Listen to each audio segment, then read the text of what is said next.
The CEO of Emirates wants the Airbus A380neo. President of Emirates, Sir Tim Clark, is arguably the biggest advocate of the A380 in the industry.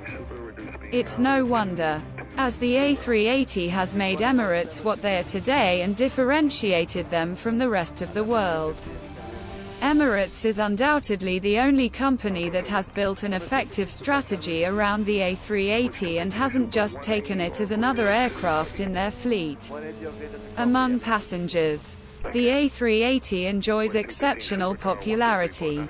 Emirates currently operates 87 out of a total fleet of 116 aircraft, with a seat capacity utilization of 82%. Many passengers specifically prefer Emirates because of the A380.